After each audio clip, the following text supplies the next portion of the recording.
Coach Ackerly, Team Quest, National Middle School Duels 2021. How are you guys doing here so far? We're doing all right. I think we're 4-2 right now, something like that. We got a real young team, so we're here to get good competition, and didn't have any grand ideas that we were going to compete to win it, but we're getting a lot of good matches against some good kids. Gold or silver pool?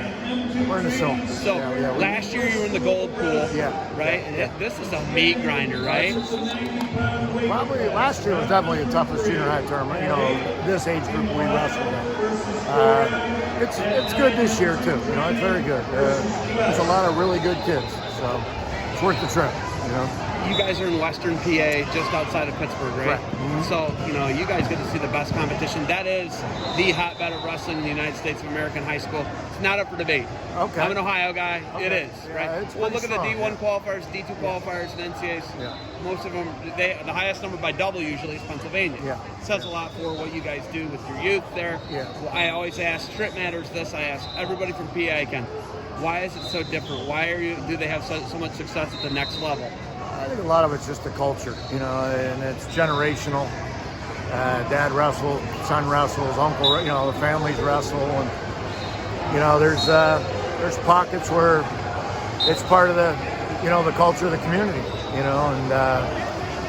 and there's also we had all the Pennsylvania state schools like Edinburgh, Clarion, and stuff that they were teachers' colleges back in the day. Now a lot of these guys are going getting jobs as teachers. They're going to be a wrestling coach, teacher, and so they're being educated, being taught wrestling by pretty good, people. People know what they're doing, and I don't know if there's a state school system in the like country. That. No, not like that. Yeah. Not in Ohio. Yeah, at least. and and I think that has a lot to do with it. These guys get teaching jobs, and they're naturally move into the wrestling staff. You know who told me that same philosophy, that same explanation? Yeah. Take more. Oh, yeah. Take more told me the same thing, and that was a great point. I was like, oh, that's a great point. Because I ask people all the time, I get a lot of cultural.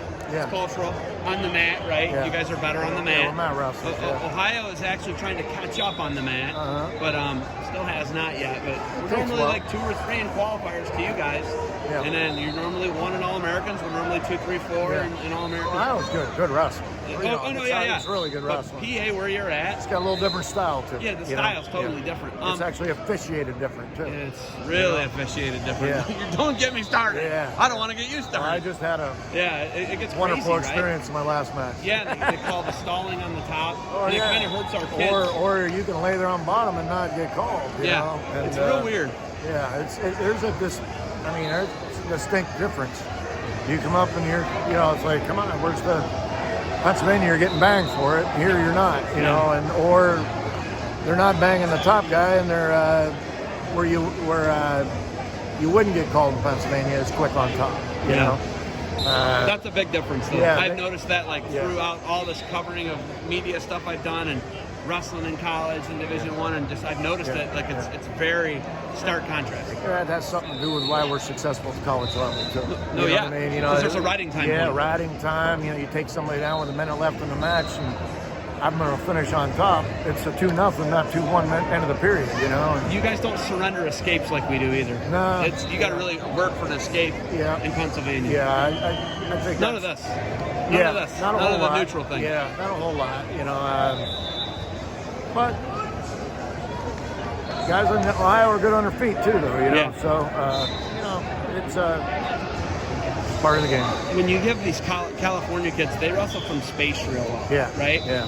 Do you tell your guys to get their hands on them and make them uncomfortable? Is that like something? You want to cut the gap on them. Yeah, you got to close that gap. Get a hold of wrists. Yeah. You want to don't reach for them and hand down and cut the gap and get your head on them.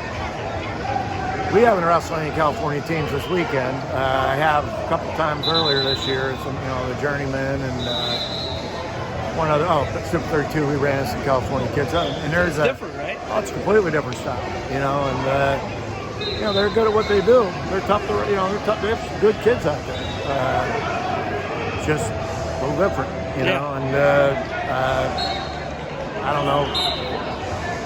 We're kind of reproducing the our style of wrestling a little more, or not a little more, but it continues to go that way. And once again, it comes to who's coaching the kids. If that's the way you're going to talk, that's what you're naturally going to probably educate them things that you're familiar with, and I think that's why things kind of stay the same a little bit in your geographical areas, I watched an old NCAA final from the 80s. It's not that old.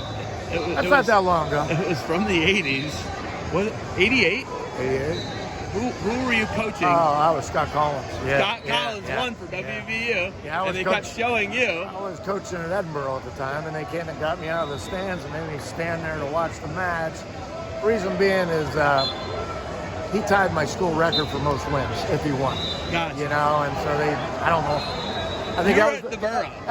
That was the least concern of his tying a school record. He's wrestling a guy from Iowa in Iowa. Yeah, he beat Steiner. Yeah, that's crazy. Yeah, but they showed you, and I was like, yeah, that's a good-looking cat there. Yeah, that's a good-looking cat in the '80s there. Yeah, a little different wig going. A little different wig, but that happens. It's time. So, okay, you guys got a match coming up. You got anything else for me?